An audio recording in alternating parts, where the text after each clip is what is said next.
अस्सलाम वालेकुम and a very warm welcome. आप देख रहे हैं आज पाकिस्तान। मैं हूं Sidra Iqbal. Thank you so much for sending me your love, your encouragement, आपकी तारीफ़ें। ये कॉम्प्लीमेंट्स जो होते हैं ना, वो हमारी लाइफ लाइन है, हमारा लाइफ ब्लड है। बिकॉज ऐसा लगता है कि जितनी मेहनत हम करते हैं इस प्रोग्राम के बारे में, इसको सोचने के लिए, इसको तरतीब देने के लिए, वो वसूल हो जाती है जब आप लोग अपने मैसेजेस, अपनी इनकरेजमेंट भेजते हैं। सबसे पहले एक दफ़ा फिर आपका और मेरा राब्ता सिर्फ और सिर्फ सुबह 9 बजे से लेकर 11 बजे तक नहीं होता। आपकी स्क्रीन पे मेरा इंस्टाग्राम, मेरा ट्विटर और मेरा फेसबुक अकाउंट, इन तमाम डिटेल्स मौजूद हैं। आप मुझे प्लीज़ रीच आउट कीजिए। हमारी प्रोग्राम की क्लिप्स भी होती हैं। कौन से टॉपिक्स हैं जो आप देखना चाह रहे हैं ऑन द शो, ये भी हमें बताइए।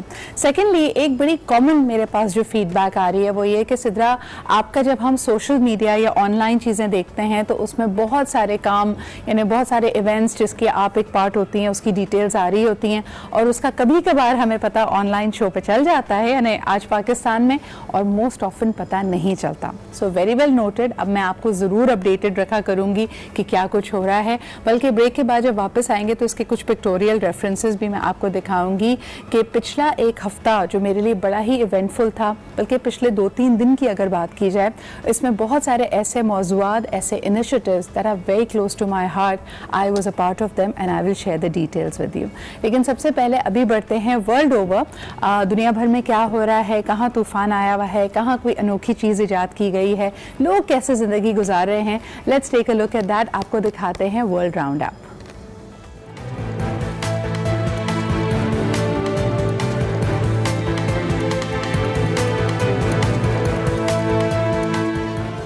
चिली में ट्रांसपोर्ट्स के किरायों में इजाफे के खिलाफ एहतजाज दूसरे माह में दाखिल हो गया। दारुल हुकूमत सैंटियागो में पुरतशद्दुद मुजाहरे हुए, पुलिस के साथ झड़पें भी हुई। पुलिस ने मुजाहिरीन पर वाटर कैनन और आंसू गैस की शेलिंग कर दी।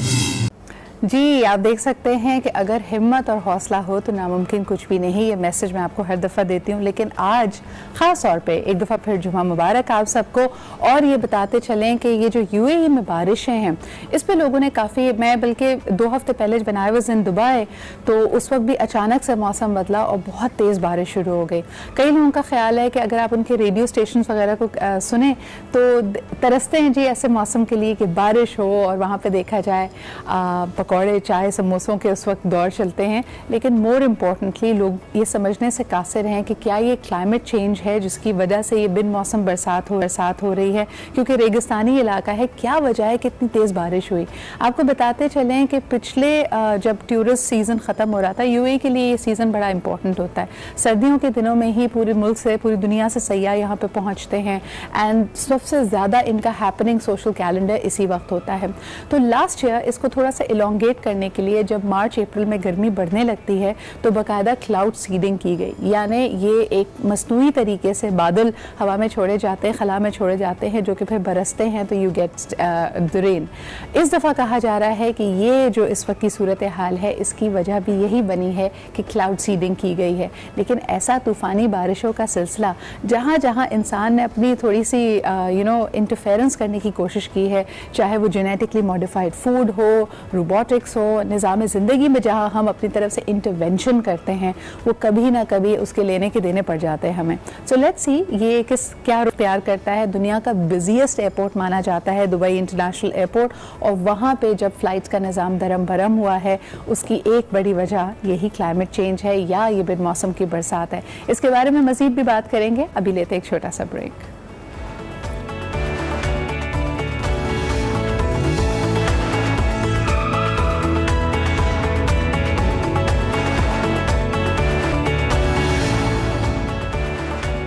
Welcome back after the break. आप देख रहे हैं आज पाकिस्तान। मैंने पिछले दिनों आपसे एक बड़ा ही अहम मौजू उठाया था।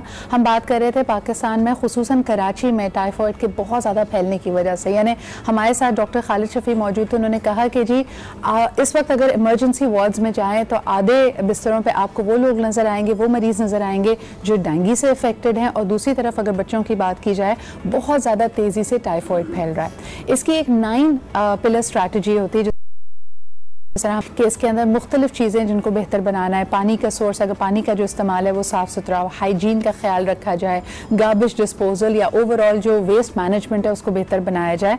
लेकिन क्योंकि ये वायरस, ये बैक्टीरिया इतना रेजिस्टेंट हो चुका है तो बड़ी ही एक ताकतवर वैक्सीन मंगाई गई और मुल्क भर में, बल्कि सिंध भर में अगर कहा जाए तो सही होगा, इस वैक्सीन को एक तरह से इम्यूनाइज किया जा रहा है बच्चों को। इसका जो पॉइंट बनाए गए, हमने कहा कि बहुत बड़ी कैंपेन चलेगी, 12 दिन की कैंपेन, और जिसमें स्कूल्स के थ्रू इसको एडमिनिस्टर किया जाएगा। अब इस कैंपेन को चले हुए पहला या दूसरा ही रोज था तो हमने अपनी टेलीविजन स्क्रीन्स पे देखा कि एक पर्टिकुलर स्कूल जो कि औरंगी टाउन में है, वाक़ है, वहाँ पे हमने देखा कि कुछ स्टूडेंट्स की ये वैक्सीनेशन लगाने के फ़ौरन बाद ही हालत बहुत ख़राब हो गई। शुरू में नंबर्स बताए जा रहे थे 70-80, क्योंकि इमीडिएटली इनको ले जाया गया। फिर कहा गया कि 24 बच्चों की ज़्यादा तबीयत ख़राब है और अभी तक की हमारी इतलात के मुताबिक इन 24 के 24 बच्चों को स्टेबल करके इनकी तबीयत बिल्कुल ठीक है, अल्हम्दुलिल्लाह, कोई जानी नुकसान नहीं। अगर आपको ऐसी मिस इन्फॉर्मेशन मिल रही है तो वो कतई सही नहीं है। हम लोगों ने इसके ऊपर बहुत मैंने 1-2 दिन लिए ताकि मुझे चाहा कि हम पहले इसकी तह तक पहुँचें, और ख़ुसूसन क्योंकि मेरे ही प्रोग्राम में डॉक्टर खालिद पहले मौजूद थे जब उन्होंने बताया कि कितना अहम संग मील है, ख़ास तौर पर बच्चों की सेहत के हवाले से ये कितनी बड़ी कैंपेन है। तो हमने सोचा कि जो इसके हवाले से अभी मिस इन्फॉर्मेशन और ये जो अनफॉर्चुनेट इंसिडेंट हुआ है इसकी तफसीलात भी हम इन्हीं से जाने। तो हमारे साथ मौजूद है डॉक्टर खालिद। अस्सलाम वालेकुम सर, हाल चाल है सर? एनी कैंपेन, उसके लिए बड़ा रिग्रेसिव स्टेप होता है, बड़ा मुश्किल वक्त होता है जब ऐसा कोई वाकया हो जाए। पहले आपकी दानिश में व्हाट हैपेंड? लोग कह रहे हैं कि नेग्लिजेंस थी, कुछ का ख्याल फौरन जाता है कि जी वैक्सीन सही नहीं थी, और मैंने जिस तरह कहा कि बहुत सारी अफवाहें भी चल रही थी कि जी बच्चे खुदा ना खासा जाँ बहक हो गए, जानी नुकसान हो गया। ऐसा कुछ नहीं हुआ, लेकिन व्हाट हैपेंड, क्या वजह हुई कि बच्चों की तबीयत खराब हुई? जी, सबसे पहले तो मैं इलेक्ट्रॉनिक मीडिया जो हमारे चैनल है इनका शुक्रिया अदा करता हूँ, इनका बहुत पॉजिटिव रोल रहा है इसमें। जो सारी जो प्रॉब्लम्स हुई है वो सोशल मीडिया से हुई है, कहीं से भी ऑथेंटिकेटेड सोर्स से किसी ने भी इसके ऊपर कोई मसला नहीं पैदा किया है। तो बहुत बहुत मैं शुक्रगुजार हूँ मीडिया का और प्रिंट मीडिया का भी। अब आज इस कैंपेन की तरफ, तो पहले ये मैं बता दूं, ये कैंपेन हुकूमत ने खुद नहीं शुरू की थी, ये हमने डिमांड की थी। अब से 2.5 साल पहले जब इस तरह के केसेस आने लगे कि जिन पे दवाइयाँ असर नहीं कर रही थी तो हम थोड़ा चौकन्ना हुए। हमने आपस में मीटिंग की, फिर मैं हेल्थ डिपार्टमेंट को बताया, उन्होंने इंटरनेशनल इदारों को तहकीकात के लिए बुलाया। पता ये चला कि टाइफाइड की एक ऐसी किस्म सामने आ रही है जिस पे जो आम दवाइयाँ असर नहीं करती, जिनका इलाज इंतहाई मुश्किल और इंतहाई महंगा है। तो ये अच्छा कोशिश की गई कि इसको रोका जा सके, लेकिन वो कोशिशें कामयाब नहीं हुई। जरासीम बहुत तेज थे, वो फैलते चले गए। कम होगा, ये हमने टाइफाइड की इस कैंपेन को शुरू करने की क्या वजह बनी? हमने ये किया था, इन बच्चों के साथ क्या हुआ वो बताइए। यही बता रहे हैं। इसके बाद इसके लिए देखा गया कि क्या तरीके इख्तियार किया जाए। शॉर्टकट से आ जाए, नहीं होगा फिर आपको बात पूरी नहीं हो पाएगी। जल्दी आ जाऊंगा। अच्छा, इसके लिए एक वैसी वैक्सीन देखी गई कि जो महफूज भी हो और जिससे कोई असरात भी ना जो बड़े पैमाने पर लगाए जा सके। 1 करोड़ 1 लाख बच्चों की जो जिम्मेदारी हुकूमत ने ली है, महकमा सेहत ने ली है, WHO ने ली है, तो क्या बगैर छानबीन के ले ली है? ऐसा नहीं है। जो वैक्सीन लगाई गई है इंतहाई महफूज वैक्सीन है। अब आपको मुझे 2 मिनट दें ताकि मैं बता दूं। देखें, किसी भी वैक्सीन से जो रिएक्शन हो सकता है, किसी भी दवाई से, पैनाडोल की गोली से भी रिएक्शन हो सकता है। रिएक्शन का ये साइड इफेक्ट। वैक्सीन लगाई जाती है तो 4 तरह के प्रॉब्लम्स का खतरा होता है। पहला प्रॉब्लम जो होता है इसका वैक्सीन क्वालिटी कहते हैं कि वैक्सीन के अंदर कुछ ऐसी चीज होती है जिससे प्रॉब्लम होता है। जैसे ये पेंटावेलेंट एक वैक्सीन आती है जो बच्चों को लगाते हैं तो उससे बुखार होता है, टांगों में सूजन हो जाती है। मीजल्स की वैक्सीन में कुछ प्रॉब्लम्स होते हैं, लाखों में एक, लेकिन इस वैक्सीन में ऐसी कोई बात नहीं है। अच्छा, दूसरा जो प्रॉब्लम होता है उसको हम डॉक्टरी में कहते हैं प्रोग्राम एरर। लगाने वाले ने कोई गलती की है, वैक्सीन सही ना रखी हो या वैक्सीन को जो है ना लगाने का तरीका ना हो। अच्छा, को कहते हैं एंजाइटी। एंजाइटी एक बहुत बड़ी चीज होती है। एंजाइटी किसको लगाने वाले को या जिसको लग रहा है? नहीं, जिसको लग रही है लगाने वाले बेचारे को तो एंजाइटी शुरू में होती है, जब लगाने की आदत हो जाती है तो एंजाइटी के से बहुत सारे प्रॉब्लम्स होते हैं। अच्छा, चौथी चीज होती है कोइंसिडेंटल। कोइंसिडेंटल कहते हैं कि कोई किसी और वजह से कोई वाकया हो रहा होता है। अब किसी के अंदर कोई जरासीम गए हुए, मैंने रात को कोई बिरयानी ज्यादा खा ली, सुबह वैक्सीन लगा ली, मुझे वॉमिटिंग शुरू हो जाए, तो उसकी वजह वैक्सीन नहीं है। डॉक्टर साहब, now I will have to pause you here. आपने मुझे 4 रीजंस बताए जिसकी वजह से रिएक्शन हो सकता है। मेरा आपसे सवाल होगा, एक ही स्कूल में 24 बच्चे, इनमें से कौन सा रीजन है? ये सबका एक कोइंसिडेंस है कि जी 24 के 24 बच्चे एकदम से रिएक्ट कर गए? नंबर 2, इसमें आपका प्रोग्राम एरर रहा, जो कि इसमें ज्यादा चांसेस हैं। लोग यहाँ तक कह रहे हैं क्योंकि ये औरंगी टाउन का एरिया है, ये जो दवाई है ये वैक्सीनेशन एडमिनिस्ट्रेटर की गई 12 बजे के करीब, जबकि बच्चे एम्प्टी स्टमक पे हो सकते, तो उन्होंने खाया पिया कुछ नहीं था। शायद इन सब लोगों के रिएक्ट करने की वजह ये थी कि बच्चे खाली पेट थे। अगर इस ऐसी सूरत हाल थी तो फिर तो लगाने वाले की फॉल्ट है। 37 लाख बच्चों को ये वैक्सीन कल शाम तक लग चुकी है सिंध में। 37 लाख बच्चों को वैक्सीन लगी है। कहीं से भी ऐसे प्रॉब्लम है उस स्कूल में जिसे कहना चाहिए कि हमारी बदकिस्मती कहें या बद इंतजामी कहें, एक पैनिक की सिचुएशन हो गई। ये वैक्सीन देखें, बहुत सारे बच्चे ऐसे होते हैं जब टीका लगते हैं, बड़ों को भी होता है, टीके सुई की शक्ल देख के रोने लगते हैं, परेशान हो जाते हैं, फेंट हो जाते हैं। वहां पर 2-3 बच्चे फेंट हुए, वहां पैनिक की सिचुएशन हुई। जो लोग इलाके के इर्द गिर्द बैठे थे मेरे पास इत्तलात हैं, देखें एक मुख्तलिफ जगहों पे इनको ले जाया गया। हमारे पास मौजूद भी है NICH, आगा खान अब्बासी शहीद, कतर अस्पताल, और इसमें हम बता सकते हैं आपको कि 24 बच्चों को तो सिर्फ एक अस्पताल ने रिलीज किया है। 7 बच्चों के हवाले से एक ही क्लिनिक ने कहा, जो सिम्टम्स की आप बात कर रहे हैं, सिर्फ रोना धोना नहीं था, उन्होंने कहा चेस्ट कंजेशन हुई है, बॉडी पेन हुआ है, रैशेज हुए हैं, इंजेक्शन की जगह पे पेन होने लगे। मेरा आपसे सवाल ये है कि मेरा इस बात से कतई इनकार नहीं है कि सक्सेसफुली ये कैंपेन एडमिनिस्ट्रेटर हो रही है पूरे सिंध में, बहुत सारे बच्चों को बाहिफाजत टीके लगे हैं। सवाल मेरा आपसे छोटा सा ये है कि इन 24 बच्चों के साथ जो हुआ उसमें नेग्लिजेंस किसकी थी? लगाने वाले की गलती थी, स्कूल की गलती थी, बच्चे की अपनी गलती थी? ये बता दीजिए मुझे। नहीं, इसमें देखें गलती जो इसकी, अब इस तरह से मैं डायरेक्टली ब्लेम नहीं किसी को देना चाह रहा। ये चीज जिसको जो पैनिक की सिचुएशन होती है ना, इसको कॉन्फिडेंस से निपटा जाता है। अगर पैनिक की फैला दी जाए, एक बच्चा फेंट हो रहा है, उसको लिटा दिया जाए, सांस उसको हवा दी जाए, मुंह पे छींटे डाले जाए, वो बैठ जाए, उठ के पानी पिलाया जाए, जूस पिलाया जाए, ये सूरत हाल का। अगर हम शोर शराबा शुरू कर देंगे तो मजीद जो है ना वो बच्चा फेंट होगा। अब आप ये एहतियाती तदाबीर बता रहे हैं कि उस बच्चे को फर्स्ट एड क्या मिलनी चाहिए। मेरा सवाल आपसे फिर वही है कि ये 24 बच्चों की अगर हालत अबतर हुई, वो एंजाइटी, आप इसका सिंपल बात करते हैं ना, जिम्मेदारी हम टीचर्स पे डाल रहे हैं कि उन्होंने पैनिक कर दिया, इसकी वजह से और मामला खराब हो गया। 37 लाख बच्चों को वैक्सीन लग चुकी है कि 24 बच्चों को प्रॉब्लम हुई थी, माशाल्लाह सारे बच्चे ठीक है। इनमें से किसी बच्चे को भी कोई रेजिडुअल प्रॉब्लम नहीं हुआ, ना कहीं पर डिटेक्शन हुआ। कुछ बच्चों का तो आगा खान हॉस्पिटल में पूरी तफ्तीश हुई, सब कुछ देखा गया। किसी बच्चे को भी इस वैक्सीन से किसी किस्म का डैमेज या कोई लॉन्ग लास्टिंग इफेक्ट लेकिन आपने इस इंसिडेंट से डॉक्टर साहब सीखा क्या इसमें, जिस तरह आपने कहा कि प्रोग्राम एरर या वैक्सीन की क्वालिटी, लेकिन गर्मियों के दिन है, कराची में तो अभी तक ठंड नहीं आई है, सिंध में क्या सूरत है? आपने बिल्कुल साफ नीयत से, नेक नीयत से लोगों ने ये वैक्सीनेशन मंगाई होगी, अपने पास रखी होगी, लेकिन जो इसने गली गली मोहल्ले मोहल्ले जाना है, क्या इसका टेम्परेचर कंट्रोल है? क्या लगाने वालों को ये बताया जाता है कि बच्चे से पहले पूछा जाए कि बेटा आपने आखिरी दफा क्या चीज कब खाई थी? कोई जूस का, खाने पीने का इंतजाम किया जाए। ये सब चीजें क्या हमने कुछ सीखा है? बिल्कुल, ये वैक्सीन देखिए, आदमी सीखता है, जब मास कैंपेन होती है तो प्रॉब्लम भी सामने ज्यादा आते हैं। अगर आप 37 लाख बच्चों में बालूशाहियां भी बांट देंगे ना, तो कुछ बच्चों का पेट खराब हो जाएंगे, कुछ ना कुछ प्रॉब्लम्स होंगे। इतने बड़े पैमाने पर जो वैक्सीन लगाई जाती है, देखिए वैक्सीन है ये, इसमें 1% बच्चों को बुखार हो सकता है, सूजन हो सकती है, ये हर वैक्सीन के साथ होता है। ये वैक्सीन के साथ मिनिमल साइड इफेक्ट्स हैं और मामूली साइड इफेक्ट्स हैं, कोई जानलेवा, कोई खतरनाक इसका साइड इफेक्ट नहीं। मैं दोबारा जिम्मेदारी से कह रहा हूँ, कोई भी खतरनाक साइड इफेक्ट। अच्छा, एक अफवाह जो हमने सुनी है, इसकी जरा क्लैरिटी दिया जा रहा है कि ये वैक्सीन इंडिया से इंपोर्ट की गई है और अभी तक ट्रायल बेसिस पे है, इस पे जरा रोशनी डालिएगा। ये वैक्सीन इंडिया में एक कंपनी ने बनाई है, WHO सर्टिफाइड है, UNICEF, WHO, Bill Gates, Melinda foundation, Gavi, जितने इंटरनेशनल इदारे हैं, ये वैक्सीन हमें वो दे रहे हैं। ये जो हमारी EPA प्रोग्राम में और वैक्सीन है, उसमें भी कुछ वैक्सीन इंडिया से बन रही हैं। असल में हम लोग जहाँ सेहत का मामला आता है ना, हमारे नेगेटिव, माफ कीजिएगा मुझे अब कहने का मौका दें, कि हमारे जो मनफी ख्याल आते हैं वो उरूज पर होते हैं। हमारे पास ये मोबाइल है, कहाँ का बना हुआ है, हमारे पास जो चीजें कहाँ की बनी हुई हैं, हम देखते तक नहीं है।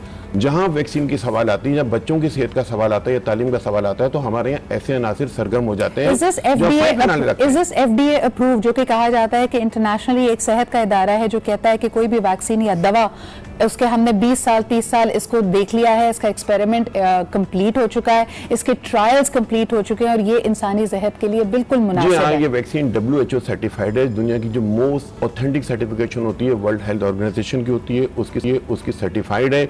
प्री क्वालिफाइड वैक्सीन इसको कहते हैं। इसके बने हुए 15 साल से ज्यादा अरसे को इसकी लाखों डोजेज लग चुकी हैं।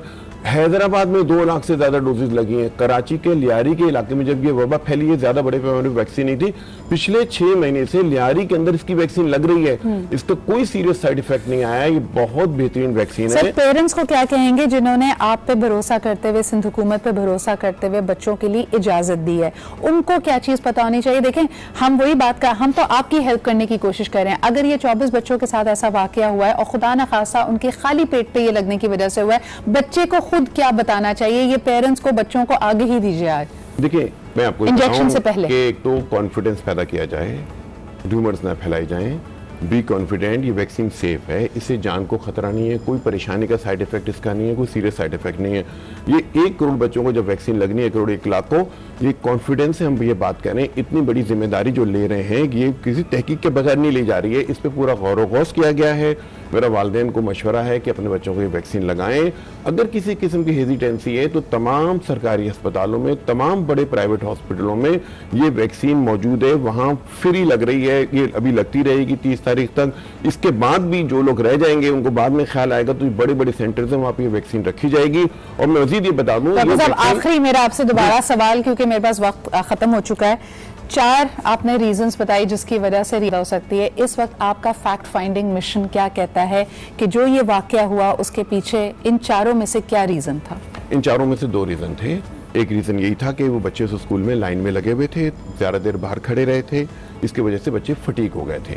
और दूसरी बात ये थी कि बच्चे जब फेंट हुए थे तो बजाय उन बच्चों को मौका, हेल्थ स्टाफ को मौका नहीं दिया गया संभालने का। वो पूरी तरबियत दी है वैक्सीन लगाने की, इस सूरत हाल से निपटने की तमाम तरबियत दी है। ऐसी बात हरगिज नहीं है कि हमला तरबियत याफ्ता नहीं है। आपका एक रूटीन प्रोसीजर है क्या? पहले बच्चे को बुलाया जाएगा, आपने जैसे खुद कहा, हम शायद जल्दी में होते हैं, उजलत में होते हैं, बच्चों ने लाइन लगा के रखी हुई थी, यानी उनको काफी देर कतार में खड़ा रहना पड़ा, शायद गर्मी में भी थे, एम्प्टी स्टमक भी हो सकते हैं, बच्चे फटीग हो गए, एंजाइटी भी थी। आपका जो तय किया हुआ प्रोसीजर क्या है? बच्चे को कैसी सिचुएशन होनी चाहिए? छोटे छोटे बैचेस हो, इंजेक्शन लगाने के बाद उसको 15-20 मिनट मॉनिटर करते हैं अगले की तरफ बढ़ने के लिए, या फिर बस जल्दी जल्दी लगाते हैं? ऐसा नहीं, लगाते तो जल्दी जल्दी जाते हैं, लेकिन अब तरीक़ेकार में थोड़ी तब्दीली, हिदायत ये जारी की गई कि बच्चों को एक दूसरे के सामने वैक्सीन ना लगाई जाए, लाइन में लगा के ना लगाई जाए, कमरे में बिठा के लगाई जाए, और बैठने के बाद, लगाने के बाद, उसको लगाने के बाद बच्चे को बाहर बिठाया जाए, दूसरे बच्चे को बुलाया जाए, सामने ना लगाई जाए। ठीक है, बहुत बहुत शुक्रिया आपके। जिस तरह कहा जाता है कि बच्चे, of course there is an element of stress and anxiety, उसको हम फुली तौर पे नेगेट नहीं कर सकते, कहीं ना कहीं ह्यूमन एरर भी था, बट आई होप कि इस पर्टिकुलर वाक़े से, जिसमें अल्हम्दुलिल्लाह कोई जानी नुकसान नहीं हुआ, कोई बड़ा नुकसान नहीं हुआ, इससे इस कैंपेन को मजीद हेल्प मिली होगी अपने प्रोसीजर्स को बेहतर बनाने के लिए। डॉक्टर साहब बहुत बहुत शुक्रिया। और जिस तरह के मैंने आपको प्रॉमिस किया था, कल की मेरी सूरत हाल, यानी जो मेरा कल का दिन गुजरा, वो बहुत ही एक्साइटिंग था। I came back from Islamabad to this very amazing event. This was the Kiran Sitara event, और ये एक ऐसा इनिशिएटिव है जो इंडस हेल्थ नेटवर्क्स और IRD गवर्नमेंट ऑफ सिंध के साथ कोलैबोरेट करके कर रहे हैं। आप देख सकते हैं, ये मेरी पाकिस्तान एयरफोर्स म्यूजियम की तस्वीर है, जहां पे एक बहुत बड़ा इज्तिमा है। इसमें कराची, पेशावर और सिंध के दूसरे इलाकों से, हैदराबाद, बोंग, सक्खर, वहां से ये टीम्स पहुंची। ये सब की सब गवर्नमेंट स्कूल्स की बच्चियां हैं। ये पिछले 2.5 साल से इस प्रोग्राम का हिस्सा है, जिसमें इनको लाइफ स्किल्स, जिसमें परसेवेरेंस, कॉन्फिडेंस, एम्पैथी सिखाई जाती है, और साथ साथ हेल्थ डायरेक्टिव्स भी सिखाए जाते हैं। 4 मुख्तलिफ सेशंस पे खुसूसी काम किया गया। एक तो ट्यूबरकुलोसिस, यानी ये बच्चियां अपने अपनी कम्युनिटीज में, अपनी सोसाइटीज में नोट करें, अगर किसी को ट्यूबरकुलोसिस जैसे सिम्टम्स हैं, टीबी है, टीबी ला इलाज नहीं है, उसका इलाज हो सकता है, तो ये आगे ही लोगों तक पहुंचाएं। दूसरी चीज इम्यूनाइजेशन प्रोग्राम, जिस तरह की डॉक्टर साहब से भी हमारी बात हो रही थी, छोटे बच्चों को इम्यूनाइज करना, उनको वैक्सीनेट करना इंपॉर्टेंट होता है, ये इसकी भी एम्बेसडर्स हैं। तीसरा हमारे पास था mental health, and lastly deworming. I think मैंने इससे ज्यादा फिनोमिनल इवेंट नहीं देखा। इसके अंदर सैयद मुराद अली शाह साहब, the chief minister of Sindh, भी मौजूद थे, health secretaries, education secretaries, commissioner साहब, इन सब की मौजूदगी में ये तकरीबन आप देख सकते हैं यहाँ पे 12,500 बच्चियां हैं यहाँ पे मौजूद, एंड इट वाज फिनोमिनल। और जिस तरह की इनकी एनर्जी थी, बिकॉज इन्होंने 2.5 साल ये सारी इंफॉर्मेशन हासिल करने के बाद, now they are going into their communities and helping people. These are the kind of people we need, और इनको देख के वाकई एहसास होता है कि पाकिस्तान का इंशाअल्लाह ताला मुस्तकबिल बहुत ही ताबनाक और रोशन है। एक लेते हैं, वील बी राइट बैक।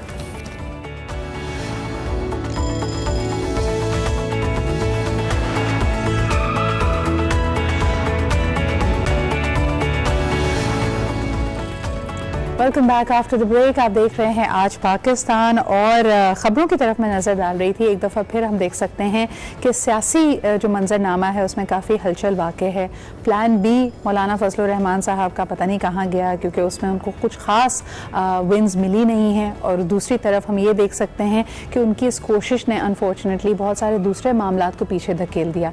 इसमें ख़ास तौर पर बात की जाती है कश्मीर की, जिसमें हम देख सकते थे कि पाकिस्तान ने एक मोमेंटम बनाया था, यूनाइटेड नेशन से लेकर पर हमारी जो इंटरनेशनल कवरेज थी, जिस तरह से डिप्लोमेटिक इनक्लेव को वहाँ का ख़ास तौर पे जो कि आज़ाद कश्मीर का दौरा कराया गया, ग्राउंड रियलिटी से आगाह किया, उस मोमेंटम में ऐसा लगता है कि मौलाना फजलुर रहमान साहब की इस मार्च ने एक ज़रब तो ज़रूर लगाई है। लेकिन इसके अलावा इस वक्त क्या सूरत हाल है, what are the key topics, let's take a look at आज in focus.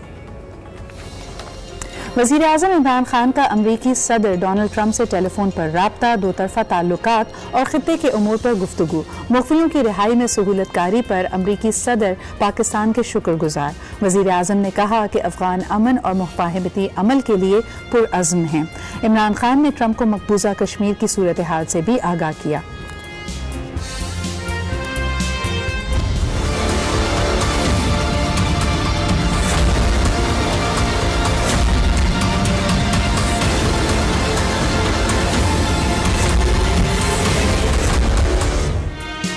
Lieutenant general Nadeem Raza chairman joint chief of staff committee तैनात। वज़ीर आज़म इमरान खान ने मंजूरी दे दी। Army chief general Qamar Javed Bajwa की मुद्दत मुलाजमत में 3 साल की तौसी। एलामिया के मुताबिक तौसी की मंजूरी 19 अगस्त को दी गई थी।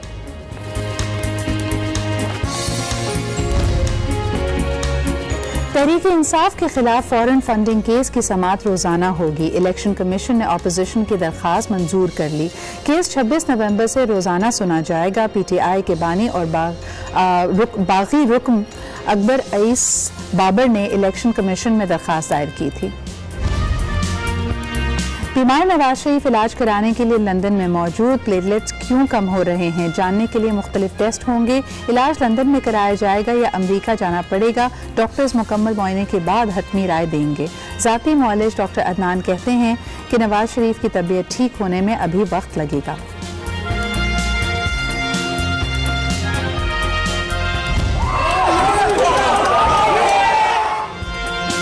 और पाकिस्तान के टॉप देख सकते हैं, ज़्यादातर ख़बरों में भी, एनालिसिस में भी पहले ये मामला काफ़ी इल्तिवा में था कि क्या साबिक़ वज़ीर आज़म नवाज शरीफ साहब को वतन से दूर यानी बैरून मुल्क भेजा जा सकेगा उनके इलाज के लिए या नहीं। और अब जबकि वो लंदन में मौजूद हैं, उसके बाद भी क़यास आराइयों का सिलसिला रुका नहीं है। हमारे साथ सीनियर जर्नलिस्ट एंड एनालिस्ट जनाब मज़हर अब्बास साहब मौजूद हैं। आइए उनसे जानते हैं कि उनका क्या तज्ज़िया है। अस्सलाम वालेकुम मज़हर साहब।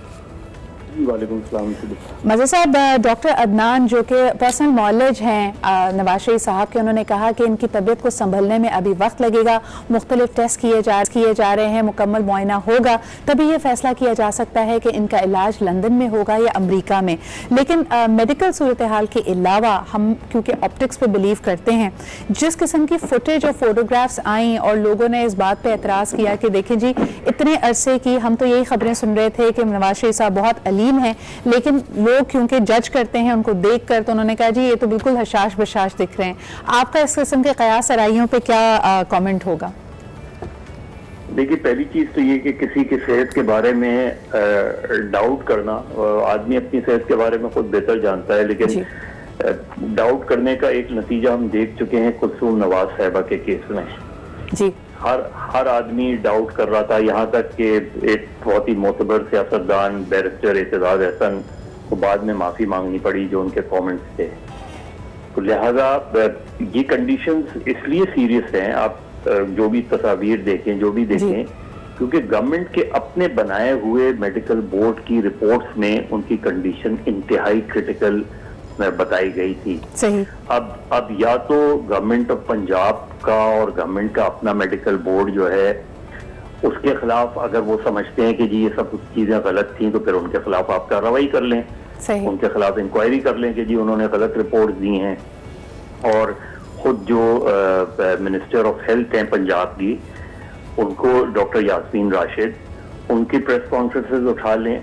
तो मेरा ख्याल है हमें सेहत के मामले में बहुत एहतियात करनी चाहिए। इस मामले में हम कोई कमेंट कर दें कि नहीं जी ये तो गलत है, सबका मैं सुन रहा था फैसल साहब, उनकी सेहत के मामले को चले बालाए ताक रखते हैं, थोड़ी सी सियासी इसके जो इम्पैक्ट और इसके मुतहरिकात हो सकते हैं उस पर बात करते हैं। 3 दफ़ा साबिक सदर रह चुके, साबिक वज़ीर आज़म रह चुके हैं नवाज शरीफ साहब। सवाल ये पैदा होता है कि अवाम में जो उनकी मकबूलियत है, ऑब्वियसली लोगों की सिंपथीज उनके साथ थी, दुआएं उनके साथ थी। जो ऑप्टिक्स या जो तस्वीर फ्लोट की गई, क्या आपको लगता है कि ये PMLN की तरफ से थी, उनके के जो मुखालफीन है उनकी तरफ से ये बात की गई, चहमगोइयाँ हुई, या इसको आप किस तरह लेंगे कि बहरहाल एक इम्पैक्ट तो होगा ना? देखिए, चीज क्या है बुनियादी तौर पे, चीज ये है कि हमारे यहाँ बहुत हार्ड लाइन पोजिशन ली जाती हैं जी। हमारी पॉलिटिक्स बहुत पोलराइज्ड है। हम हमारे फेवरेट्स और ओपोनेंट्स बड़े क्लियर होते हैं। इतनी आसानी से चीजें तब्दील नहीं होती हमारे यहाँ पाकिस्तान की पॉलिटिक्स में। ये सारी चीजें हम देखते आए हैं साल से जी। अभी 4 हफ्ते का वक्त है जी। 4 हफ्ते के बाद नवाज शरीफ साहब वापस आते हैं, नहीं आते हैं, उससे चीजें और वाजे हो जाएंगी। सही। अगर वो 4 हफ्ते बाद उनका, जिस तरह अभी डॉक्टर अदनान की है, अगर फर्ज करें उनकी एक नई एप्लीकेशन दी गई कोर्ट के अंदर और उसमें ये कहा गया कि जी इनको मजीद इलाज की जरूरत है और मजीद इसमें दिया जाए, और उसमें जहां तक मेरी इत्तला है कि गवर्नमेंट शायद इस मजीद एक्सटेंशन को अपोज करेगी, तो उसके बाद चीजें आपके सियासी राय में आप क्या समझते हैं, आपके तज्जिए में? मज़हर साहब, इस वक्त तो लोग कह रहे हैं 90% इम्कानात हैं कि 4 हफ्ते के बाद वतन वापसी तो नहीं होगी। आप उसको कैसे देखते हो? ये मेरा आपसे आखिरी सवाल होगा। देखिए, फिर मैं आपसे बोल रहा हूँ कि आपको या मुझे बिल्कुल एग्जैक्टली नहीं पता कि उनकी सेहत की क्या कंडीशन है। इस चीज के कभी इम्कानात हैं कि वो मजीद एक्सटेंशन जो है वो मांगे, इस चीज की वो हैं, और इस चीज के भी इम्कानात हैं कि गवर्नमेंट उसको अपोज करे। लेकिन इन सारी चीजों का जो बॉटम लाइन है वो ये कि अगर नवाज शरीफ वापस नहीं आते हैं तो उनकी, और सेहतियाब होकर वापस नहीं आते हैं, तो उनकी पॉलिटिक्स को शदीद नुकसान पहुंचेगा, मुस्लिम लीग नून की सियासत को बहुत शदीद नुकसान पहुंचेगा। और अगर वो वापस आ जाते हैं तो फिर PMLN का वो बयानिया दुरुस्त साबित होगा कि नवाज शरीफ की तबीयत खराब थी और वो इलाज के लिए वापस गए थे, और अब वापस आके वो अपने मुकदमात का सामना कर रहे हैं। इनकी तीमारदारी के लिए क्या आपको लगता है कि मरियम नवाज साहिबा को वतन से दूर जाने की, बैरून मुल्क जाने की इजाजत मिलेगी? मेरा ख्याल है गवर्नमेंट इसको अपोज करेगी, क्योंकि जिस तरह की उन्होंने जिस तरह भी आपको कहनी चाहिए, जिस तरह की तस्वीर अपलोड की गई हैं, वो की गई हैं, तो उससे एक माइंडसेट नजर आ रहा है कि गवर्नमेंट जो है वो शायद इस चीज को अपोज करेगी। और मुझे नहीं लगता कि मरियम नवाज साहिबा भी अप्लाई करेंगी कि उनको बाहर जाने की इजाजत दी जाए, क्योंकि अभी तक कोई ऐसी एप्लीकेशन जो है कोर्ट में जमा नहीं कराई। बहुत बहुत शुक्रिया मज़हर साहब। कोर्ट में इस तरह की कोई अभी डिसीजन या अपील या दरख्वास्त नहीं जमा कराई गई है, लेकिन अपने बयानिए में या उनको कोर्ट करते हुए जब मीडिया पर्सनल कहता है तो उनकी ख्वाहिश ये ज़रूर है, जिस तरह के हर बेटी की ख्वाहिश होगी कि वो अपने बीमार वालिद की तीमारदारी ज़रूर करें। बहुत बहुत शुक्रिया हमारे साथ मौजूद होने के लिए। अब बढ़ते हैं हम एक ब्रेक की तरफ। ब्रेक से जब वापस आएंगे तो आपको मिलवाएंगे एक ज़बरदस्त चैंपियन से। हाल ही में आपको पता है कि national games of Pakistan arrange किए गए और उसमें पहली बार हम देख सकते हैं कि थ्रो बॉल को भी जगह मिली। तो हम आपकी मुलाकात कराएंगे पाकिस्तान की थ्रो बॉल चैंपियन से, लेकिन एक छोटे से ब्रेक के बाद।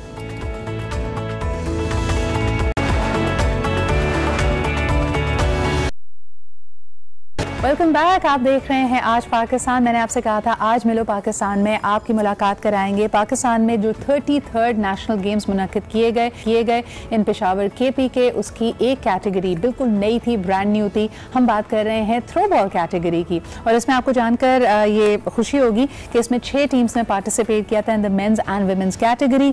KP के मेंस टीम ने गोल्ड मेडल जीता, जबकि Sindh women's team gold medal अपने नाम करके आई। और आज हमारे साथ मौजूद हैं the captain of the women's team, हमारे साथ हैं मिशकात बोहरा। अस्सलाम वालेकुम। वालेकुम। और आप ही के साथ तशरीफ रखती हैं इस टीम की मैनेजर एंड कोच किरण बोहरा, आपकी भी यहाँ पे मौजूदगी का। सबसे पहले मिशकात, वॉलीबॉल प्लेयर के तौर पे इंट्रोड्यूस किया जाता है। पाकिस्तान में वॉलीबॉल और थ्रो बॉल देखा जाए तो ऑलमोस्ट सिमिलर हैं, थोड़ा सा रूल्स का फर्क है। So what do you define yourself as, a throw ball player और a volleyball player? A throw ball player. Yeah. अच्छा, और कैसा रहा एक्सपीरियंस, और उम्मीद थी कि you will be the game changer, because इससे पहले नेशनल गेम्स में ये कैटेगरी नहीं होती थी?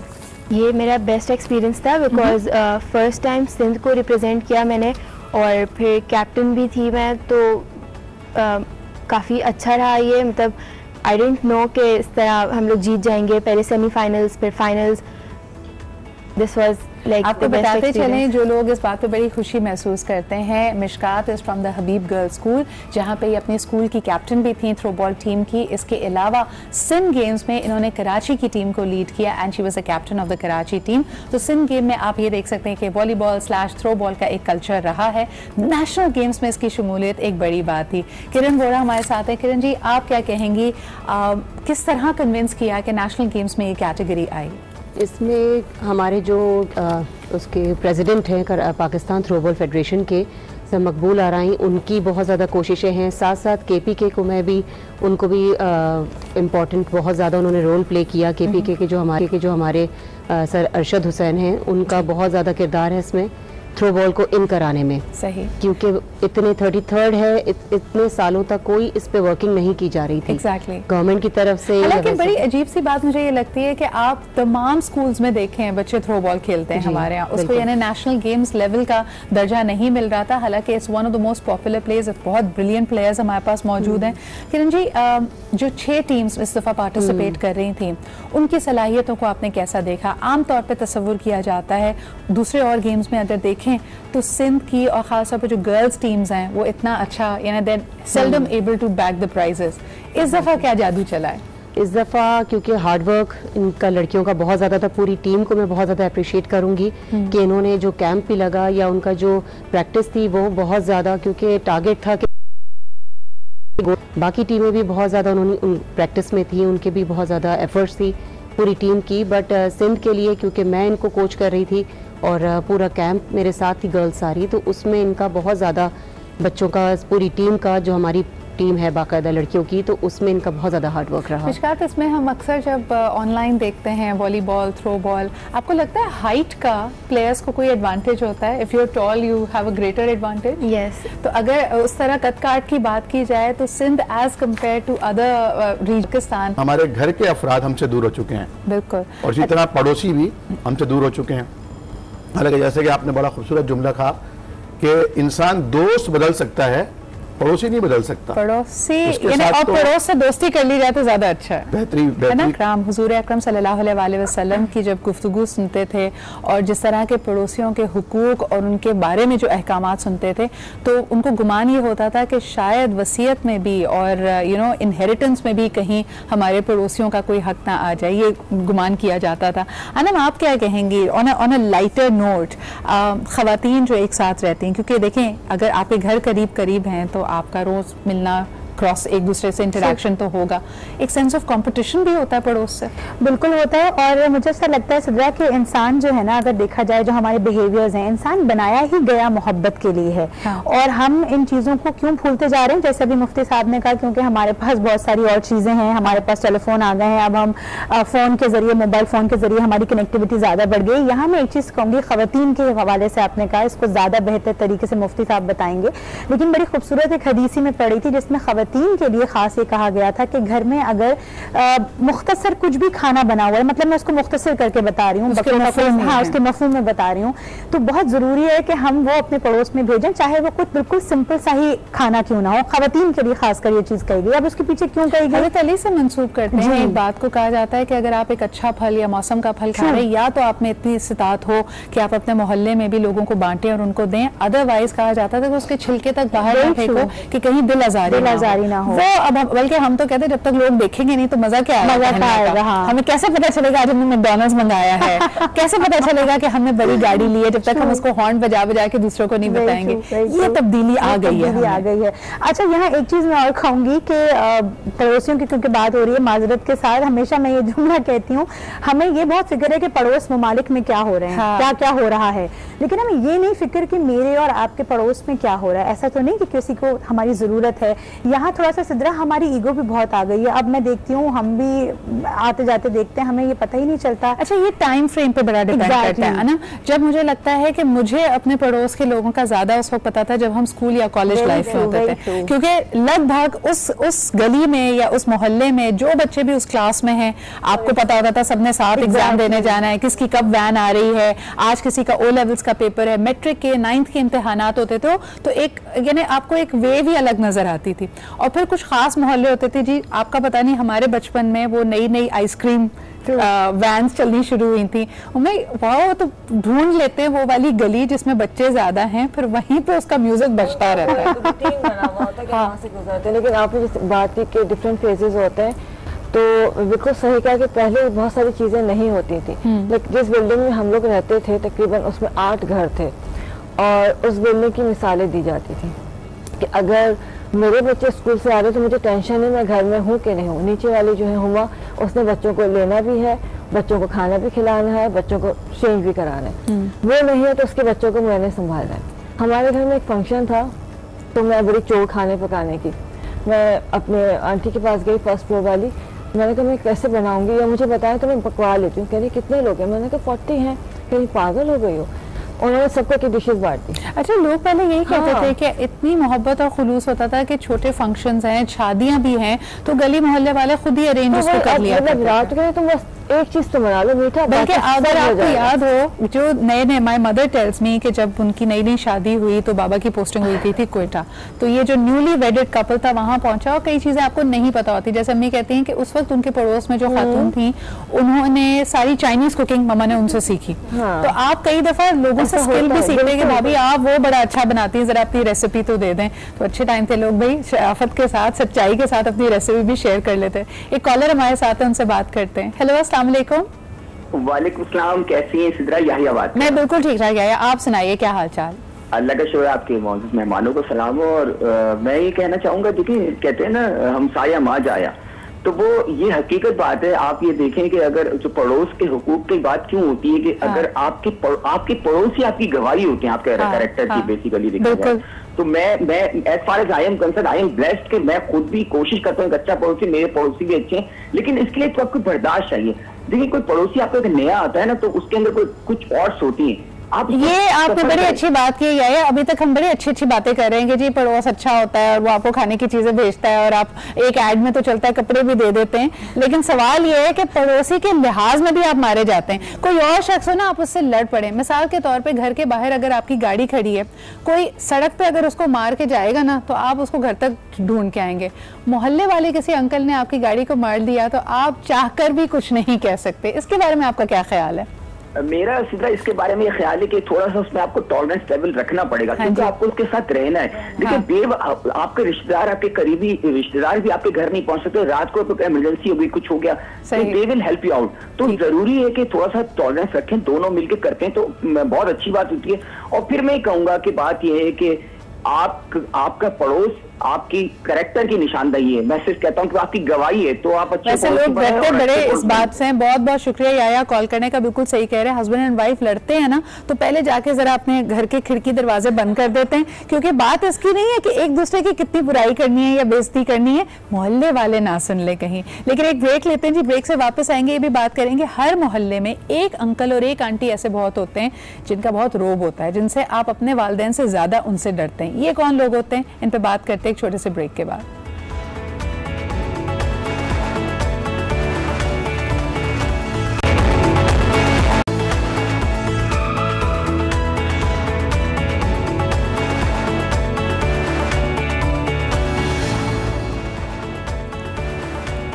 Welcome back after the break. आप देख रहे हैं आज पाकिस्तान, पड़ोसियों के हुकूक और उनसे ताल्लुकात पे बात हो रही थी और बड़ी एक इंटरेस्टिंग हमने एक नोट एक्सचेंज किया ड्यूरिंग द ब्रेक।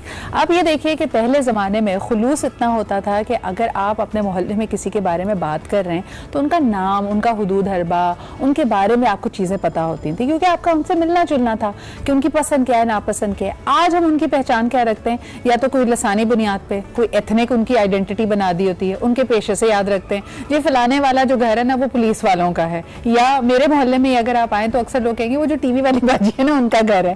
तो I don't know why we are not that close to our neighbours anymore. Aamir साहब, आप क्या कहेंगे? हम ये पहचान, और बच्चों को भी हम यही सिखा रहे हैं, बलोचियों का घर, सिंधियों का घर। Why are we doing this? अफसोसनाक बात है। और आप तो मोहल्ले की बात कर रही हैं, हत्ता कि अब जो हमारी नई नस्ल जवान हो रही है और बड़ी हो रही है, उनको तो अपने रिश्तेदारों के बारे में पता नहीं है कि इनसे हमारा रिश्ता क्या है। यानी पहले ज़माने में बड़े मामू, मामू जान, छोटे मामू जान, मम्मा, इस तरह के नाम होते थे। चच्चा मियाँ, बड़े चच्चा, छोटे चच्चा, मंझले चच्चा। ईद खालाओं के साथ भी यही सिलसिला था। अब सब अंकल हैं। लेकिन अब तो सब अंकल हैं यानी बराबर वाले अंकल आए हैं। दूध वाले अंकल आए हैं, दर्जी अंकल आए हैं। अच्छा, हमारे बचपन में हमारे यहाँ जो काम बाहर रहते हो, वो अंकल आए हैं जी, जो आती थी तो उनको हमारी वालदा जो अम्मा कहती थी, तो सब अम्मा कहते थे उन्हें। लेकिन अब क्योंकि मासी भी अब जो है वो बेगम की हम उम्र थी, तो उसने उसका नाम लेना शुरू कर दिया मासी के बजाय, क्योंकि मासी तो खाला के दर्जे में आता है, तो बच्चों ने भी नाम लेना शुरू कर दिया। तो ये तो फिर हम सिखा रहे हैं ना, क्योंकि बच्चा तो वही करेगा जो हमें करता हुआ देखेगा। तो ये बहुत अफसोसनाक बात है। जो अभी हम बात कर रहे हैं, इसी की कड़ी अगर दूसरे एक इशू से भी जोड़ी जाए कि मोहल्ले में हमेशा एक कैरेक्टर कोई ऐसा होता है और शायद वो इज्जत में, ख्याल में ये करता हो, लेकिन वो दूसरों की बड़ी टोर रखता है। यानी ऐसे अंकल भी जिनको पता होता है कि भाई मियाँ तुम कितने बजे आए थे, एक आंटी जो खिड़की में देखती रहती हैं किसका आने का टाइम क्या, जाने का टाइम क्या, ये ऐसी चीजें अच्छी हैं? ये तो बहुत खतरनाक बात है और ये तजस्सुस के ज़मरे में आता है। हाँ जी, देखिए मैं इसको इस एंगल से ले रहा था कि हर मोहल्ले में एक अंकल ऐसे होते थे, बल्कि बहुत सारे अंकल ऐसे होते थे जिन्हें देखकर हम खौफजदा हो जाते थे। सीसीटीवी अंकल होते थे नहीं, अगर हम गली से गुजर रहे हैं और अंकल को देखा तो हम सीधे हो जाते थे, क्योंकि अगर ये वालिद से शिकायत करेंगे तो शायद मार पड़ जाए या डांट पड़ जाए। लेकिन अब तो चच्चा का भी रोब नहीं रहा, अब शिकायतों वाला जमाना भी नहीं रहा। आप ये देखिए, एक वक्त में अगर मेरे मोहल्ले में कोई, हम जब बच्चे होते थे, हमसे कोई गलती हो जाए या हम कोई गलत काम कर रहे हैं, आपस में लड़ाई कर रहे हैं, तो अगले मोहल्ले वाले अंकल या आंटी का खौफ इसलिए होता था कि वो कुछ कहेंगे, अम्मी को बता देंगे। अब तो आप देखें आपके सामने बच्चे कुछ उल्टा सीधा कर रहे होते हैं, यू डोंट इवन बॉदर, आप कहते हैं भाई जिनके बच्चे वही संभालें। ये एक बड़ा चेंज हमारे माशरे में आए। कॉलर हमारे साथ है, उनसे बात करते हैं। हेलो, अस्सलाम वालेकुम। वालेकुम सलाम, सिद्रा क्या हाल है? जी बिल्कुल ठीक ठाक। कौन साहब कहाँ से बात कर रहे हैं? मैं तनवीर भट्टी याद कर रहा हूँ, जिला बकर से। क्या हाल चाल है आपके? अल्हम्दुलिल्लाह, आपका बहुत प्रोग्राम अच्छा होता है, मैं उसे बाकायदगी से देखता रहता हूँ। बहुत शुक्रिया। जो आज का टॉपिक है ये बहुत ही अच्छा टॉपिक है, पड़ोसी के हुकूक के बारे में। हाँ जी। लेकिन बात यह है कि जो है ना, हमारे पड़ोस में हमारे पड़ोसी हैं, एक दफा जो है ना मैंने कोई चीज घर पकड़ी तो दी, तो वो उन्होंने लेने से इनकार कर दिया। बिल्कुल जी, तो इस वजह से मुझे थोड़ा सा अफसोस हुआ भाई उन्होंने लेने से क्यों इनकार कर दिया, हालांकि मैं बड़े खलूस से मतलब वो चीज उनको दी थी। वैसे हम ये तफारुकात अभी बड़ा कॉमन देख रहे हैं। आपने बिल्कुल सही कहा कि अगर आपके घर में कोई मजहबी तकरीब होती है, कोई वैसे शादी ब्याह का मामला होता है, कोई नजर न्याज कोई कर रहा है, तो अब पहले तो लोग फिर भी एहतरामन खुलूस से या इखलाकन वो चीज़ ले लेते थे, अब तो बाकायदा मना कर दिया जाता है, नहीं जी हम नहीं लेंगे। तो ये आपके ख्याल में एक बड़ी अजीब और अफसोसनाक रविश है। बहुत बहुत शुक्रिया कॉल करने के। अनम, क्या वजह है कि ये सिचुएशन? भाई ने इतनी अच्छी बात कही है। पता है, एथिकली जो है ना हमारे बिहेवियर्स में मुझे लगता है बहुत ज़रूरी है, बच्चों से लेकर बड़ों तक और ख़वातीन की भी अभी हमने बात की, उनकी काउंसलिंग करना, क्योंकि मेरा काम एज अ काउंसलर भी है कि ये चीज़ें एथिक्स में आती हैं। रवैये हमारे जो, जैसे भी भाई ने कहा, ये वाकई मैंने भी चीज़ महसूस की है कि अब हम एकदम से धड़ल्ले से जो है मना कर देते हैं, एकदम से जो है हम कास्ट पे फ़ौरन आ जाते हैं, नहीं जी हम नहीं खाते, नहीं जी हमें नहीं चाहिए, हम नहीं आ सकते। ये कुछ चीज़ें हमारे माशरे से एज ए सोसाइटी मुझे लगता है एथिकली हमें ख़त्म हो रही हैं। अच्छा, मज़े की बात ये सिद्रा, छोटे नोट पे मैं ये बात कहूँगी, हमारे स्कूल्स में, यूनिवर्सिटीज़ में हम डिफरेंट जगह सेशंस जाते हैं, वहाँ ज़रूरी होती है ये बात, या जिस तरह का आपका प्रोग्राम है कि इस तरह के टॉपिक्स को लेके आया जाए। लोग बहुत पढ़ रहे हैं सिद्रा, लोग बहुत डिग्री ले रहे हैं, माजरत के साथ लोग बहुत कुछ कर रहे हैं, लेकिन जो हमारी रिवायात थी, जो हमारे एथिक्स थे, जैसे मैंने कहा इंसान को बनाया गया मोहब्बत के लिए, हम वो भूल गए। अच्छा, ये ऑन अ लाइटर नोट आपने कहा इंसान को बनाया गया मोहब्बत के लिए, अभी अहदे वफा उसके अंदर एक बड़ा जबरदस्त डायलॉग है, मुझे बड़ा पसंद आया। उन्होंने कहा कि जो वैसे तो जोड़े आसमानों पे बनते हैं, लेकिन जो नालायक होते हैं उनके जोड़े छतों पे बनते हैं। तो आप क्या कहेंगे इस बारे में? ये जो एक जमाना था, लोग कहते थे और आज भी देखा जाता है कि जब आप एक मोहल्ले में बड़े हो रहे होते हैं तो आहिस्ता आहिस्ता इस तरह के आपको टीनेज रोमांस और थोड़ा सा झुकाव, थोड़ा सा पसंदीदगी नजर आता है। ये अच्छा है, बुरा है? मोहतात रहने की जरूरत है? देखिए, पहले जो होता था उसमें बड़ों की नजर होती थी और जो भी हुआ करता था, मुझे याद है पुराने उस वक्त की बात कि अगर ऐसा कुछ है तो बड़ों की नॉलेज में ये बात होती थी और उसको बड़ा सीरियस लिया जाता था। हाँ। सही है तो ठीक है, लेकिन अब जिस तरह से हो रहा है कि अब मोबाइल आ गए, अब तो फरिश्तों को नहीं होता कि हो क्या रहा है। यानी पहले एक इनोसेंस थी, वही बात कि मगरिब से पहले 10 मिनट के लिए छत पे जा सकते थे, एक दूसरे को देख सकते थे। अब कहते हैं कि जी बस अब और विंडो खुल गई, बिल्कुल प्रॉपर वे में चीज आगे चलती थी। मतलब हमने खुद अपने पड़ोस में 4 से 6 शादियां होते देखी हैं आपस में। मतलब ये था कि इसकी उससे भाई क्या एक साथ ही सबकी शादियां हो गई। हाँ। तो वो कोई गलत उसमें रास्ते में नहीं गए, बचपन से साथ पले बड़े हैं और जब बड़े है घरों को देखा, घर वाले बड़े खुश होके कर रहे हैं। हाँ। तो वो 6 या 7 तो मुझे याद है कि वो छोटा सा मोहल्ला था, उसमें 6-7 शादियां हो गई, कुछ रिजेक्ट भी हुई। हाँ। आप इसे मना के नहीं करनी, कुछ भी वजह हो सकती है। सही। लेकिन मतलब उस वक्त मुझे इतना अजीब सा लगा कि यार क्या सिर्फ घर जिंदगी भर इन्हीं मोहल्ले में रह जाएगा वो मोहल्ले से अब जिला बन गया है। हाँ। तो मतलब उसमें इतनी कोई बुराई नहीं थी, लेकिन अब जो हो गया है, लेकिन आपको मिसाल दूं कि हमारे जो दीवार जुड़ी हुई है, बचपन हमारा गुजरा है, तो जैसे आपने कहा कि साथ जाते थे स्कूल कॉलेज सब, तो हम लोग दीवार पे चढ़ के बातें किया करते थे। अच्छा। गली में जैसे अपने किचन से निकले, जो मांगना है खिड़की से मांग ली, आवाज दे ली, सुन ली जाती थी। अब तो खैर कोई आवाज ही नहीं सुनेगा, वही घर है, वही लोग हैं, कुछ लड़कियां चली गई, कुछ बहुएं आ गई, अब वो चीजें चेंज हो गई। अब तो बैल में जाके भी बोलो तो कोई नहीं सुनता। अच्छा, आपने याद है एक जमाना था हमारे बचपन में, हमें याद है कि आप पड़ोस में जाने के लिए अपॉइंटमेंट नहीं लेते थे। आपने बस बेल बजाई और आपके लिए, आप समझे कि लेट नाइट भी है तो मोहल्ले की बात है ना, कोई बात नहीं, हम जा सकते हैं। अब ऐसा होता है कि पहले आप फोन करते हैं, पूछते हैं घर में है या नहीं, मुनासिब वक्त है या नहीं। ये अच्छा है या बुरा है? मैं कहूंगी और ये बहुत बुरा है, और वही बात कि एथिकली बहुत बुरा है। और ये चीज आपसे मुझे कोई एक वाकया याद आ गया, ऑफ कोर्स मैं यहाँ तो नहीं बताऊंगी, लेकिन ये हुआ कि वाकई अब आप ऐसे नहीं जा सकते। लोगों को फिर वही लगता है कि हम बहुत बिजी हैं, वी आर वेरी बिजी। अगर कभी अब तो मुलाकात हो भी जाए किसी से भूले बिट के, तो फिर ये होता है हम वेरी बिजी। अच्छा, वहीं से सलाम दुआ। अच्छा, वो वक्त भी गुजर गया कि आप अपने घर का दरवाजा खुद खोलते थे। अब तो आपका कोई ना कोई स्टाफ वाला कोई ड्राइवर दरवाजा खोलते हैं। वो वक्त भी खुले ही रहते थे दरवाजे, बिल्कुल बंद ही नहीं हुआ करते थे कि दरवाजा नौकिया अंदर आ गए। सही। लेकिन वो जो हम बात कर रहे थे, जो एक खतरनाक वाली आंटी होती है, इसका एक नेगेटिव पहलू भी निकलता है। आपके रिश्तेदार आप पे इतनी तनकीद नहीं करते जो आपके मोहल्ले वाले। अगर आपको याद हो, एक वक्त कहा जाता था कि रिश्ता अगर कहीं करना है तो मोहल्ले वालों से छानबीन होती थी, वो आपका कैरेक्टर सर्टिफिकेट देते थे कि बच्ची अच्छी है या लड़का अच्छा है या नहीं। ये वक्त अभी भी है आमिर साहब या नहीं? ये अभी भी है ऐसा। और इस्लाम ने जो पड़ोसियों की जो हुकूक और उनके फ़राइज़ बयान किए हैं, उस हवाले से ये भी है ना कि तुम में जो अल्लाह पर और आखिरत के दिन पर यकीन रखता है तो उसे अपने पड़ोसी के लिए हर किस्म के शर से फ्री होना चाहिए। बिल्कुल। अगर पड़ोसी को कोई तकलीफ पहुंचती है, हत्ता कि यहाँ तक की ममानियत, जैसा आपने फरमाया कि अगर तुमने अपने बच्चों को फल ला के दिए हैं मौसम के, तो उसको अगर पड़ोसियों के शेयर नहीं कर सकते तो उसके छिलके भी बाहर ना फेंको। बिल्कुल। तो अब तो लोग जो हैं वो यानी एक ही अगर बिल्डिंग में एक ही फैमिली के लोग रह रहे हैं, तो वो जो होता है ना, एक भाई की फैमिली दूसरे भाई की फैमिली, तो वहां भी शेयरिंग नहीं हो रही होती। बिल्कुल बिल्कुल। तो जिस तरह आपने फरमाया ना कि तालीम बहुत ज्यादा आम हो चुकी है, गली गली में इंस्टीट्यूट्स खुले हुए हैं, ऑनलाइन तालीम हो रही है और बच्चे मोबाइल पर तालीम के नाम पर अपना वक्त जाहिर कर रहे होते हैं, लेकिन तरबियत खत्म हो चुकी है। तरबियत का एक कॉलर हमारे साथ है, उनसे बात करते हैं और फिर इस मौजू पे भी बात करेंगे कि हमारा तो कम्युनिटी और नेबरहुड्स पे इतना बिलीफ है, हमारे दीन में उसका एक इतना कलीदी हिस्सा है कि जुम्मे की नमाज जो आपको बाजमात पढ़नी है उसमें भी यही आंसर मिलता है कि अगर आपको पूरा हफ्ता वक्त नहीं भी मिलता तब भी जुम्मे के रोज बाजमात अपने मोहल्ले की पड़ोस की मस्जिद में नमाज अदा करें ताकि लोगों से मेल मिलाव हो जाए। एक कॉलर से बात करते हैं। हेलो, अस्सलाम वालेकुम। अस्सलाम वालेकुम जी। कौन सा, आप कहाँ से बात कर रहे हैं? जी मैं हाफिज मोहम्मद शहबाज गुजरावाला से अर्ज कर रहा हूँ। क्या कहेंगे सर?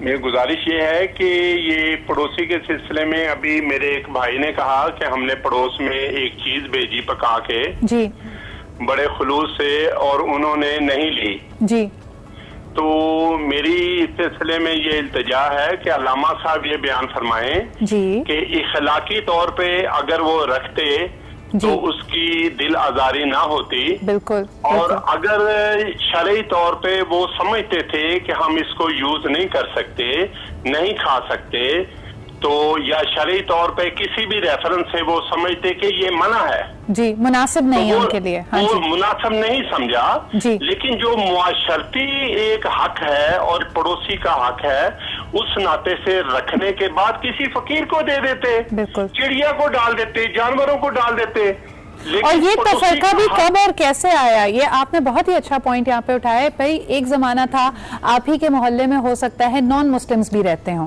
और उनका कोई ईद त्यौहार आया है, उन्होंने अगर आपको खुलूस के साथ कोई खाने पीने की चीज पहुंचाई है तो उस वक्त आपको करना क्या चाहिए। बड़ा अच्छा मौजू है, thank you for bringing it up. और हम अल्लामा साहब से इस बारे में बात भी करते हैं। एक छोटा सा ब्रेक लेते हैं और ब्रेक के बाद वापस आके मुफ्ती आमिर से इस पे मशवरा लेंगे कि अगर कोई नॉन मुस्लिम या आपके लिए कोई शरई इस तरह की मजबूरी हो तो आपको करना क्या चाहिए। एक छोटा सा break, will be right back.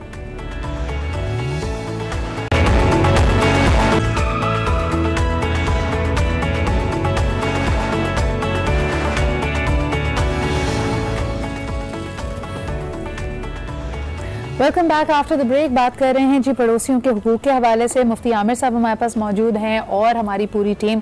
और ये ब्रेक पे जाने से पहले बड़ा एक पेचीदा सा मसला हमारे सामने आया था कि अगर आपके जो भी रिलीजियस अंडरस्टैंडिंग है या अगर आपके मोहल्ले में कोई ऐसा शख्स है जो आपसे ज़रा मुख्तलिफ सोच रखता है, उनका अकीदा आपसे मुख्तलिफ है, अगर वो अपने किसी मजहबी त्यौहार पर या अदरवाइज़ आपको कोई कोई चीज़ खाने पीने की या इसके अलावा कोई चीज़ नज़र न्याज आपके पास आता है, आपका अकीदा नहीं है, उस वक्त सही तरीका क्या है ऐसी सिचुएशन को डील करने का? क्या आप उनको मना कर दें ताकि बार बार ऐसा सिलसिला ना चले, या फिर आप उस वक्त इखलाकन चीज़ ले लें और उसके बाद उसको जिस तरह भी इस्तेमाल करना चाहें, किसी और को आगे बढ़ाना चाहें, वो आपके ऊपर है। क्या कहेंगे आमिर साहब, इसके लिए क्या करना चाहिए? देखिए, नबी करीम सल्लल्लाहु तआला अलैहि वसल्लम ने तो यहाँ तक फरमाया है कि अगर तुम अपने घर में गोश्त पकाओ, क्योंकि गुर्बत का दौर था जी, और तो उसमें शोरबा ज़्यादा कर दो और एक प्याला अपने पड़ोस में ही भेज दो, ताकि तुम्हारी जो तुमने कुक किया है उसकी खुशबू भी अगर वहाँ जाती है तो फिर उन्हें कुछ एहसास ना हो। और एक तरफ आपने ये फरमाया कि किसी भी तोहफे को हकीर ना समझो, हत्ता कि अगर किसी बकरी के खुर भी किसी ने पड़ोसन ने अपनी पड़ोसन को भेजे हैं, उसे भी वो हकीर ना समझे, उसे रद्द ना करे बल्कि कबूल कर ले। तो देखिए, रवादारी का तकाजा, मदारात का तकाजा और जिसे कहना चाहिए कि लिहाज और मुरव्वत का तकाजा ये है कि पड़ोस से जो भी चीज़ आती है उसे बहुत ही खद्दा पेशानी से कबूल किया जाए। बल्कि जिस तरह हदीस शरीफ में आता है कि अगर कोई तुम्हें तोहफ़ा दे तो उससे बेहतर तोहफ़ा दो या उतना ही तोहफ़ा दो, और अगर तुम्हारी इतनी हैसियत नहीं है तो कम अज़ कम उसके लिए दुआ बहुत करो, जज़ाकल्लाह बहुत कहो। मुखालते में पड़ जाते हैं। जैसे अभी हमने कहा ना कि अगर कोई गैर मुस्लिम है और वो अपने किसी मजहबी त्यौहार पे, बेशक वो हिंदू हैं, क्रिश्चियंस हैं, अहले किताब हैं, नहीं हैं, अगर वो कुछ भिजवाते हैं तो लोग कहते हैं पता नहीं जी किस नीयत से बनाया गया है। अगर उसके इंग्रेडिएंट्स पे शक नहीं भी है तो ये होता है कि पता नहीं अज्जा तो चलें छोड़ें, लेकिन किस नीयत से बनाया गया है। और बड़ा हमारे यहाँ एक तलखी के साथ एक जुमला कहा जाता है जी, गैर अल्लाह के नाम का खाना मना है। आप क्या कहते हैं, रवादारी में उसको करना क्या चाहिए? नाम का खाना मना है। अल्लाह ताला ने फरमाया है कि अल्लाह ताला ने 4 चीज़ें हराम की हैं। मिसाल के तौर पर एक बकरा आप खरीद के लाती हैं हलाल पैसे से, लेकिन वो रात को दम घुटने से मर जाता है या उसे कोई कीड़ा काट लेता है और वो हलाल ज़िबा हुए बगैर ही मर जाता है, तो इस कंडीशन में उसका गोश्त तो हराम हो गया है। जहाँ मैता को कहा गया वहीं कहा गया है कि वमा उहिल्ला बिही लिगैरिल्लाह, जो गैरुल्लाह के नाम पर ज़िबा किया गया वो भी अल्लाह के बंदों को खाना हराम है, क्योंकि अल्लाह खालिक है तो हुक्म भी अल्लाह ही का चलेगा। तो अब जो हमारे अक़लियतें हैं, माइनॉरिटीज़ हैं, उनका जो मज़हब है, उनका जो अक़ीदा है वो उनके साथ है और उन्हें आज़ादी है अपने अक़ीदे के मुताबिक चलने की। तो हमारे लिए क्या हम मामलात में तो रवादारी रखेंगे लेकिन अक़ाइद में तो रवादारी नहीं रख सकते। तो अगर वो कोई हमें गिफ्ट दे रहे हैं तो ठीक है, उनकी दिलजोई के लिए हम उनसे वो रिसीव कर सकते हैं, लेकिन हम लाजमी हम उसे खाएं भी, ये फिर यानी जो हमारी जो बाउंड्रीज हैं उसमें फिर उनकी मुदाखलत हो जाएगी। फिर दूसरा फिर सवाल ये भी होता है कि अगर आपने गिफ्ट एक्सेप्ट किया है उसके साथ क्या करें फिर? यानी उसको पास ऑन कर दें, किसी को दें तो बता कर दें, अगर आपके घर में हेल्प है उसको आप पास ऑन कर रहे हैं, जो उसका मुस्बत तरीका हो वो आप कर सकते हैं। जैसे सूद का पैसा है, उलमा इकराम ने लिखा है, फतावे मौजूद हैं कि आप अगर किसी रिफाही काम में भी खर्च कर रहे हैं तो भी अजर की नीयत से ना करें। अच्छा, बस ठीक है, किसी की बहुत ही मजबूर है, उसकी ज़रूरत पूरी हो रही है तो आपने वो पैसा उस पर लगा दिया, क्योंकि उस पर सवाब आपको मिलेगा ही नहीं। ठीक है, बिल्कुल सही। अनम, आप क्या कहेंगी कि हम जो ये रवादारी और उसकी बात कर रहे थे, जो रोब होता था सर्टन मोहल्ले के बड़ों का, वो अब अगर चला गया है, ऐसी आंटीज आजकल के ज़माने में आप जो देख रही हैं, इनकी कही हुई बात फसाद ज़्यादा पैदा करती है या बेहतरी की तरफ आपको लेके जाती है? अच्छा सिद्रा, मुझे ऐसा लगता है कि हम महल्ले से थोड़ा सा ज़रा पहले अपने घरों में आ जाते हैं। माजरत के साथ हमारे तो अब घरों में ही वो रिस्पेक्ट नहीं रहा, तो फिर हम महल्ले तक कैसे जाएंगे, है ना? पहले तो महल्ले में रिस्पेक्ट इसलिए था क्योंकि घर में ही बहुत रौब होता था अब्बू का या वालिदा का या दादा दादी का, तो फिर वो चीज़ आगे जाती थी, क्योंकि फिर वही बात आ जाती है जो मैंने पहले की, एथिक्स आपको घर से मिल रहे हैं, आपको शऊर जो है वो घर से मिल रहा है, आपको तालीम जो है वो, अगर हमारे मौलवी साहब भी आते थे मुझे याद है, तो उनका भी इतना रौब होता था कि वो पूरे महल्ले के एक ही मौलवी साहब होते थे और बच्चे जो वहीं से आते थे भागते हुए कि अब तो मौलवी साहब आ गए और हमने सब ने अपना अपना लेसन उनको सुनाना है। एक चीज़ मैं कहूँगी सिद्रा यहाँ पर थोड़ा सा बात, अगर मुफ्ती साहब ने तो इतनी खूबसूरत बात कही है, मैं तो तिफले मकतब हूँ, लेकिन छोटी सी बात कहूँगी, तवक्कुल भी थोड़ी सी जो है ना हमारा इतना लो हो गया है सिद्रा, कि आपने अभी बात की मुख्तलिफ मज़ाहिब की, माजरत के साथ हमारा तो अब ये हाल है कि अगर रिश्तेदार पड़ोसी भी तो होते हैं, हमने उनकी थोड़ी सी बात नहीं की, मैं कहूँ रिश्तेदार पड़ोसी भी बाज़ औक़ात होते हैं जो हमारे दूर परे के रिश्तेदार होते हैं, या ये हाल हो गया है हमारे तवक्कुल का कि मैंने बहुत सारे ऐसे लोगों को देखा है कि लोग रिश्तेदारों का भी खाना नहीं खाते ये सोच के कि नहीं नहीं नहीं मत खाना, ऐसा तो नहीं कि इन्होंने इसमें कुछ मिला के, यानी एक तरह से इसमें जजमेंट हमें बहुत आ गई है, यानी वी टेंड टू जज एवरीथिंग अ लॉट। लेकिन उन्हें आप क्या कहेंगे, हमारे इर्द गिर्द जब आप इस तरह की इश्यूज देखती हैं जहाँ पे हम एक दूसरे को जज कर रहे हैं, एक दूसरे से किनारा कशी कर रहे हैं, ये क्या नवीद है, यानी where is our society moving to? मजहब से दूरी, मजहब से दूरी है, और तभी हम जजमेंट भी कर रहे हैं और अपने फैसले खुद ले रहे हैं। अल्लाह पे वो तवक्कल वाली बात है, भरोसा नहीं है।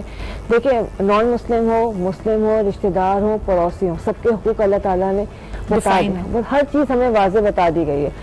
अब हम उसको अपने अंदाज से जब जज करना शुरू करते हैं, अपने म्यार के मुताबिक जज करते हैं, हम ये नहीं देखते कि वो किस सिचुएशन में है या क्या पोजीशन है। अगर कोई हमें खाने की चीज़ दे रहा है, कोई भी है, या कोई गिफ्ट दे रहा है, हमारा काम है कि बल्कि हम ज्यादा मोहब्बत से वसूल करें, उसको ज्यादा मोहब्बत उसको दें, एहतराम दें कि उसने अपने वक्त में से, अपने पैसे में से या कोई टाइम निकाला है और आपके लिए कोई जद्दोजहद किए, कुछ लेके आया।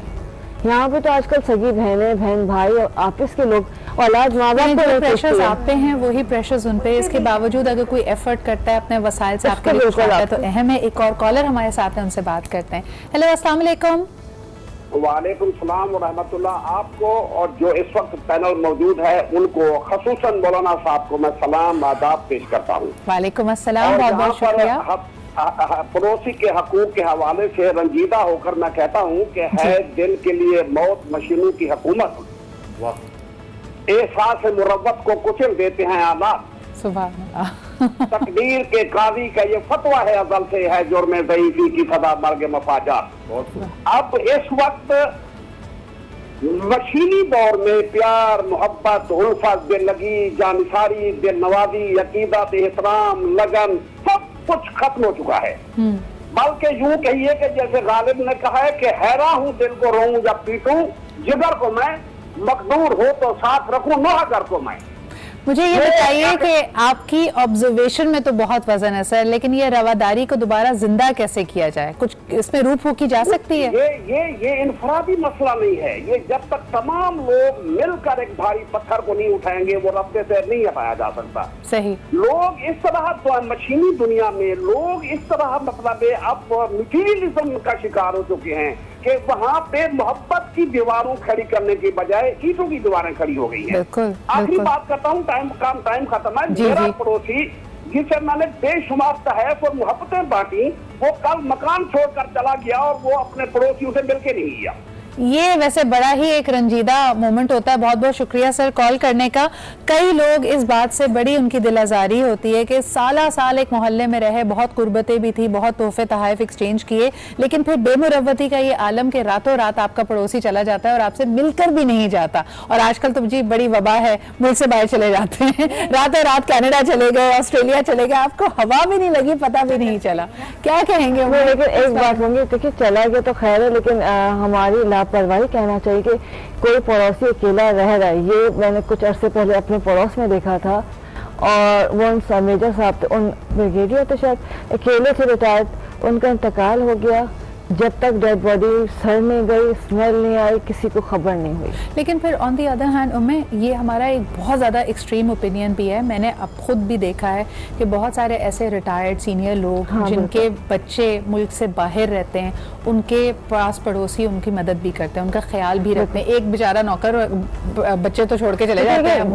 अगर आप उनकी खैरियत पूछ रहे हैं, कोई भी पूछ रहा है कि चलो अकेला है, कोई खातून या मर्द अकेला है, तो ये पड़ोसी का हक है या हुकूक कहना चाहिए कि उनको उनका ख्याल ज्यादा रखना चाहिए। बहुत बहुत शुक्रिया उम्मे अनम एंड ऑफ कोर्स मुफ्ती आमिर साहब, आप लोगों के यहाँ पे मौजूद होने का, ये बातें शेयर करने का। आज जुम्मे का दिन है जी, तो यकीनन लोग जुम्मे की नमाज का जब एहतमाम करें, कोशिश कीजिए कि अपने मोहल्ले की मस्जिद में नमाज अदा करें और वहाँ पर ज़रा लोगों से उनकी खैर खबर भी ले लें। कौन किस हाल में है, किस मुश्किल में है, कई दफ़ा हमें पता नहीं होता और बाद में हमें बहुत पछतावा होता है जब हम उसको किसी ऐसे मरहले में देखते हैं जहाँ हमें लगता है कि शायद हम उसकी मदद कर सकते थे। इसी के साथ आज का प्रोग्राम अपने इख्तिताम को पहुँचता है। आपसे मंडे को दोबारा मुलाकात होगी। अपना ख्याल रखें। खुदा हाफ़िज़।